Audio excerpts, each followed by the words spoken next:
It's maybe the most important resource we have. And in South Florida, well, it's literally everywhere. But when you get right down to the water coming out of your kitchen sink, there's this one big question that just doesn't seem to go away. Can you actually trust it? I mean, it's a question you hear all the time. Sure, boil water notices are temporary, but that little seed of doubt they plant, that can stick around for a long, long time. And you know, this isn't some new feeling. This quote right here from a local resident really captures something people have been feeling in South Florida for decades. It's why so many of us put more faith in a plastic bottle than in our own faucet. So what gives? There's this huge gap between the official reports that say the water is safe and what people actually believe. In this explainer, we're going to try and figure out why that is. We're going to follow the journey of water right from the ground all the way to your glass. Okay, so first things first, we have to understand where our drinking water actually comes from. And for us here in South Florida, the source is literally right under our feet. It all comes down to something called an aquifer. The best way to think about it is like a giant, natural, underground sponge made of porous rock. The Biscayne and Floridian aquifers, those are the two big ones that supply pretty much the whole region. Now, what's so wild about this is how simple the process looks, right? Rain falls, it soaks down through the ground, and it fills up these massive underground aquifers. Then, that water gets pumped out and sent off to a treatment plant. But here's the catch. It picks up a few hitchhikers on its way. As that water travels underground, it dissolves and collects all sorts of things from the environment around it. Some of it natural, some of it man-made, and yeah, not all of it is good for us. We're talking about a whole cocktail of potential contaminants here.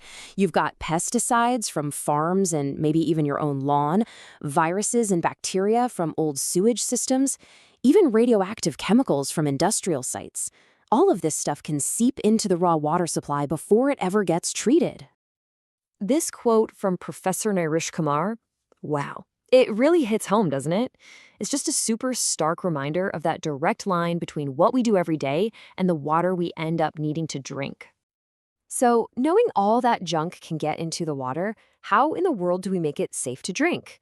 Well, that brings us to the absolutely massive system of regulation and treatment that's designed to protect us. The cornerstone, the absolute foundation of this whole thing, is the Federal Safe Drinking Water Act. You can think of it as the official rulebook.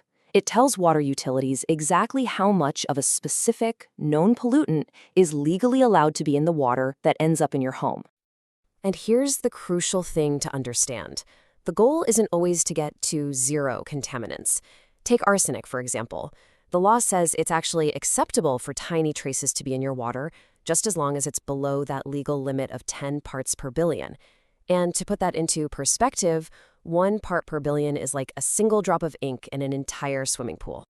And your local water system is constantly tracking these so-called legacy pollutants.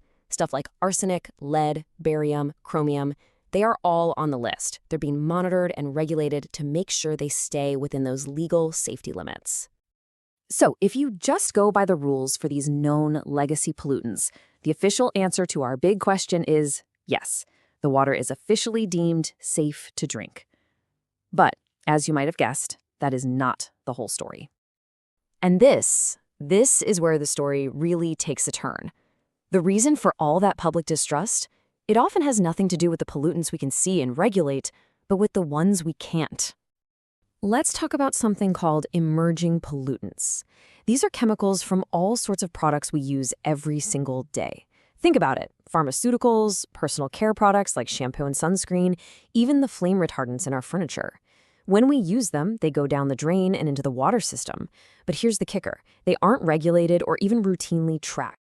So our entire safety system, the one we've been talking about, it was built to find and filter those old-school legacy pollutants from industrial sources. But it has this huge, massive blind spot for these new emerging pollutants that come from our own homes, which, by the way, often aren't filtered out effectively at all. And that really is the heart of the problem.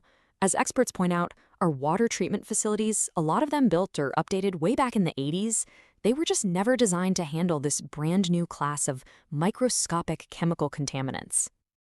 So that leaves us with this final, really important question. We're relying on an infrastructure that was designed for the problems of the past. Is it truly prepared to protect us from the invisible threats of today? And more importantly, what about tomorrow?